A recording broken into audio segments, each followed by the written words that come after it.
पुनरुत्थान विद्यापीठ गर्भ संवाद 24 प्राण और इंद्रियां। सुनो, एक मजेदार बात बताती हूँ।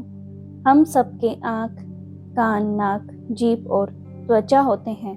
तुम्हारे भी हैं, परंतु अभी तो तुम मेरी आँख से देखते हो, मेरे कान से सुनते हो, मेरी नाक से सूंघते हो, मेरी जीभ से रस स्वाद लेते हो और मेरी त्वचा से स्पर्श का अनुभव लेते हो। तुम्हारी इंद्रियां जन्म के बाद सक्रिय होंगी। अभी तो यह सब करने की तैयारी कर रही हैं।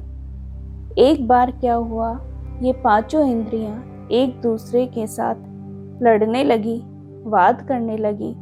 आंख कहने लगी, मैं बड़ी हूँ, मेरे बिना तुम्हारा सबका काम अटक जाएगा। नाक कहने लगी, मैं बड़ी, मैं ऐसे बारी बारी से सब कहने लगी कि मैं बड़ी। थोड़ी देर में तो शोर मच गया चारों ओर। मैं बड़ी ही सुनाई देता था। इतने में आँख ने कहा, मैं तुम्हें छोड़कर चली जाती हूँ, फिर देखना क्या होता है। सबने कहा, हाँ जाओ, कुछ नहीं बिगड़ता। आँख चली गई। थोड़ी देर सबको कठिनाई का अनुभव हुआ, परंतु कुछ नहीं बिगड़ा। बारी बारी से सभी इंद्रियां शरीर को छोड़कर गई, लेकिन किसी का खास कुछ नहीं बिगड़ा। सब वापस आ गई और चुपचाप बैठ गई। तब प्राण ने कहा, अरे बहनों, तुम महत्वपूर्ण कार्य करती हो, परंतु मेरी शक्ति के बिना कुछ नहीं कर सकती। इंद्रियों ने कहा, अरे जा, तुम कौन हो, तुम्हारे बिना हम सब कुछ कर सकते हैं।